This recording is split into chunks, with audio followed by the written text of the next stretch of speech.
දෙවෙනි පාඩම පළමුවන ප්‍රශ්නය.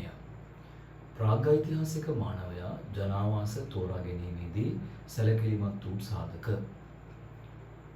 ප්‍රාග්ඓතිහාසික යුගය යනු අතීත කාලයට පෙර පැවති යුගයේවත් සාහිත්‍ය මූලාශ්‍ර වලින් අනාවරණය වන කාලයට පෙර පැවති යුගයයි. ලංකාව ජනාවාස කරන ලද්දේ හෝමෝ සාපියන් මානවයා විසිනි. ඒ අනුව ප්‍රාග්ඓතිහාසික මානවයා තම ජනාවාස තෝරා ගැනීමේදී සැලකිලිමත් වූ සාධක අතර 1. ආහාර. ඒ අනුව ඔවුන් ශාකමය ආහාර සහ මාංශමය ආහාර බහුල ප්‍රදේශවල පදිංචි වී ඇත. 2. පාෂාණ. තම මෙවලම් සකස් කර ගැනීමට අවශ්‍ය කරන තිරිවානාගල් හෙවත් බිම් වීදුරු සහ කහඳගල් බහුල ප්‍රදේශවල ඔවුන් තම ජනාවාස නිර්මාණය කරගෙන ඇත. 3. ජලය.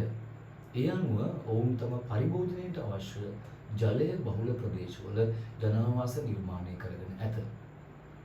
ඒ අනුව වෙරළාස්ත ප්‍රදේශ වන මිනිහාගල් කන්ද, බූන්දල පතිරාජ වෙල, තෙක්කලාපිය ලෙන්වන සීගිරි තෙක්කලාපිය ලෙන්වන බඩදොමලෙන කිතුල්ගල බෙල්ලෙන, වියලි කලාපිය ලෙන්වන සීගිරිය පොතාන, අලිගල වැනි ප්‍රදේශවල ඔවුන් ජනාවාස පිහිටුවාගෙන ඇත. දෙවැනි ප්‍රශ්නය. ප්‍රාග්ඓතිහාසික මානවයාගේ ජීවන රටාව. ප්‍රාග්ඓතිහාසික මානවයා කණ්ඩායම් වශයෙන් ජීවත් වී ඇත. ඒ අනුව කණ්ඩායමකට සිටි සමාජිකයන් සංඛ්‍යාව 15-25 අතර වෙයි. උපරිම සංඛ්‍යාව 50ක් පමණ වන්නට ඇතැයි විශ්වාස කෙරේ.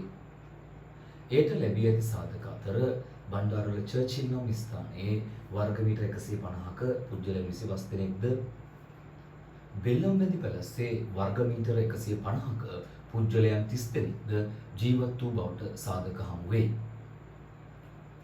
2. තැනින් තැනට යමින් ඇවිදිමින් ආහාර එක්රැස් කරමින් ජීවත් වීම.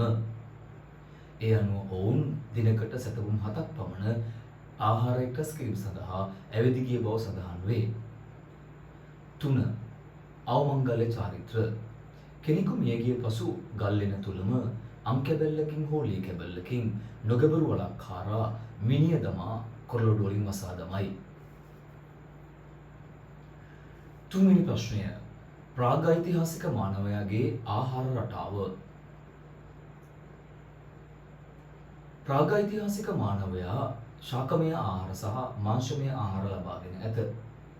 ඒ අනුව ප්‍රාග්ඓතිහාසික මානවයාගේ ආහාර රටාව තමා ජීවත් වූ පරිසරයට අනුව සකස් වී තිබී ඇත.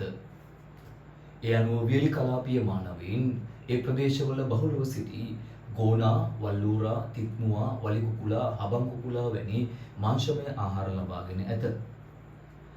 තෙක්කලාපීය මානවයින් ඒ ප්‍රදේශවල බහුලව තිබුණු ගෝනල, කටුවල, වල්දෙල්, වල්කෙසෙල් ආදී ආහාර ලබාගෙන ඇත. ඒ අනුව කිතුල්ගල කැණීමෙන් මීට වසර 12500කට පමණ පෙර කැලෑදෙල්ලට පුළුස්සා ආහාරයට ගත් බවට සාධකයක් හමු වේ. එයින් ඔවුන් ශාකමය ආහාර ලබාගත් බව තහවුරු වේ.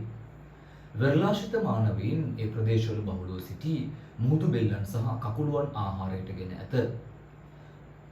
ඊට අමතරව ප්‍රාග්ඓතිහාසික මානවයාගේ ප්‍රියතම ආහාරය වී ඇත්තේ මුහුදු බෙල්ලන් සහ ගස් බෙල්ලන්ය.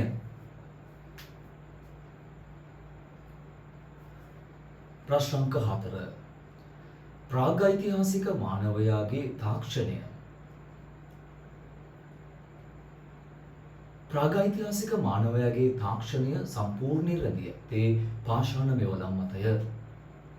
ඒවා ජාමිතික ශුද්ධ ශිලා මෙවලම් ලෙස හඳුන්වයි. ඒවායේ ප්‍රමාණය සෙන්ටිමීටර 4.5ක් පමණ වේ. මෙවලම් තැනීම සඳහා බහුලව තිරිවානාගල් හෙවත් බිම් වීදුරු සහ සුළු වශයෙන් කහඳගල් යොදාගෙන ඇත. එක් ගලකින් තවත් ගලකට පහර දී ගල්පතුරු ගලවා ගැනීමේ තාක්ෂණය පීඩන ශල්කණය ලෙස හඳුන්වයි. මේ මෙවලම් යොදා ගනිමින් තැරීම, හීරීම, හැරීම ආදී කාර්යයන් සිදු කොට ඇත.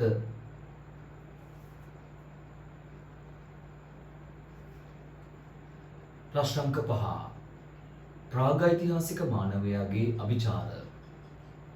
ප්‍රාග්ඓතිහාසික මානවයාගේ අවිචාර බොහෝමයක් සම්බන්ධ වෙන්නේ අවමංගල චාරිත්‍ර සමගය.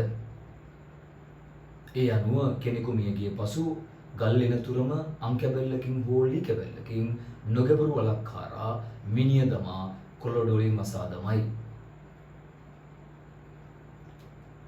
පසුව ඇටකටු ගොඩගෙන ඒවායේ ගුරුගල් ආලේප කොට නැවත වල දැමීම සිදු කොට ඇත.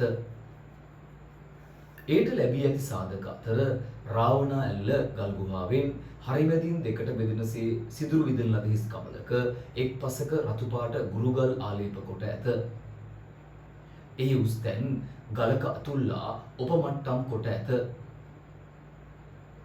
මීට අමතරව කුරුවිට බටදොබලෙනින් වකුටු කොට වල දැමූ ඇට සැකිල්ලක සාධක හමු වේ. එමෙන්ම බෙල්ලම්බැදි පැලැස්සේ රතු පාට ගුරුගල් ආලේප කළ ඇට සැකිලි හමු වී ඇත.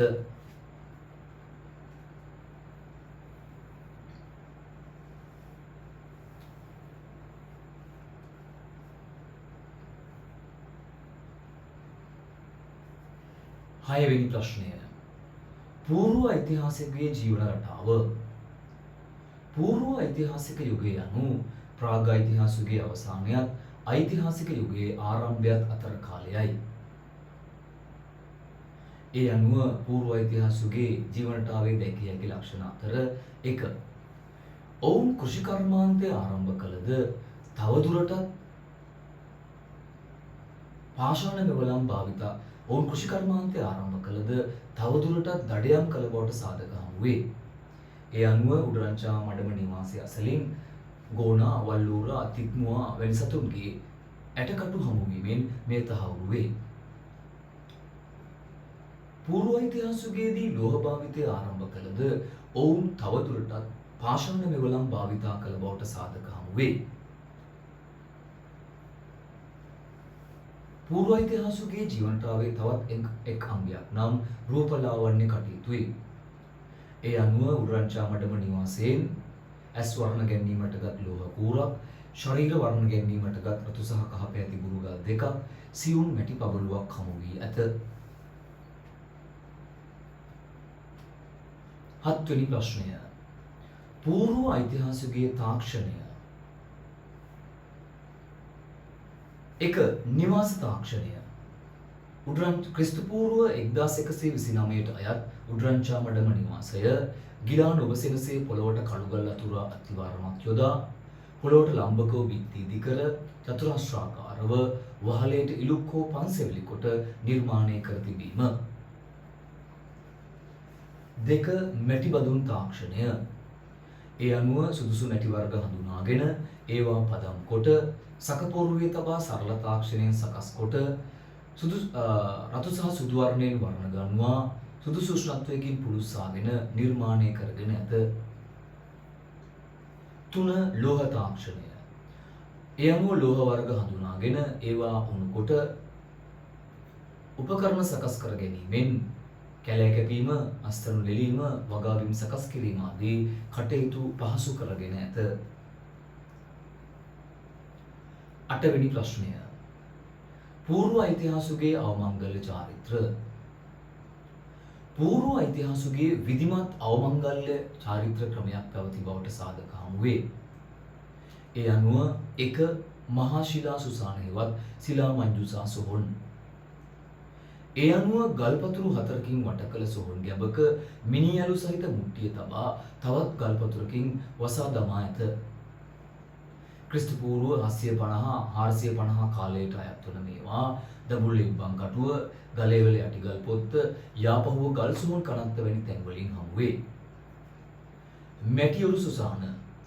මැටියෙන් තැනූ ඔරුවක හෝ බේසමක මිනි ඇටකටු දමා පුළුස්සාගෙන ඇත.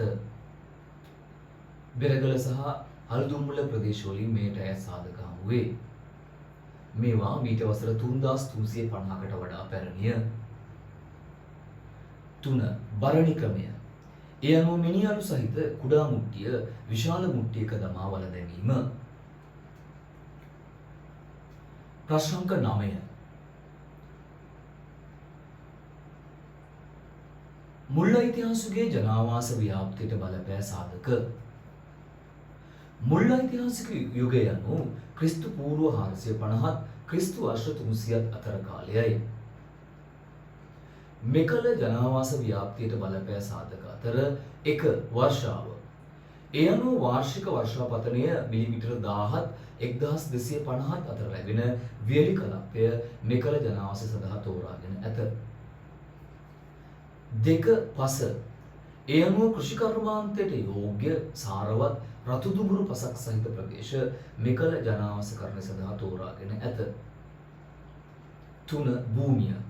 පහසුවෙන් ජලය ප්‍රවාහනය කළ හැකි, වගාබිම් නිර්මාණය කළ හැකි, පහසුවෙන් ගමන් බිමන් යා හැකි තැනිතලා භූමිය ඔවුන් තම ජනාවාස සඳහා තෝරාගෙන ඇත. ප්‍රශ්න 10. මුල් ඓතිහාසිකයේ ජනාවාස ව්‍යුහය ස්වරූපය. එක වෘත්තීන් අනුව ගම්. ඒ අනුව වඩුවන් නිසූගම් වඩ්ඩකී ගාම, දීවරයන් නිසූගම් කේවට්ට ගාම, ගොවියන් නිසූගම් කසීකාර ගාම, මණික්කරුවන් නිසූගම් මණිකාර ගාම වශයෙන් ගම් වර්ගීකරණයක් දැකිය හැකිය. දෙක ප්‍රමාණය අනුව ගම්. ඒ අනුව හෙක්ටයාර 0.15 කුඩා ප්‍රමාණයේ ගම්, හෙක්ටයාර 2 මධ්‍ය ප්‍රමාණයේ ගම්, හෙක්ටයාර 2ට වැඩි විශාල නාගරික ජනාවාස ලෙස වර්ග කළ හැකිය. 3 කාර්යන අනුව ගම්. ඒ අනුව වරායනාශ්‍රිත ගම් පට්ටන ගාම, ජනතාව අතහැර දැමූ ගම් උලගම්, වෙළඳගම් නියම්ගම් වශයෙන් වර්ගීකරණයක් දැකිය හැකිය. මේ චලනයේ ඊළඟ පාඩමට අදාළ ප්‍රශ්නවලට පිළිතුරු සාකච්ඡා කරන බැවින් මේ සබ්මිට් කොට බෙල් අයිකන් එක ඔබ තබන්න. එවිට ඔබට ඊළඟ පාඩමේ තොරතුරු ලබා ගත හැකියි.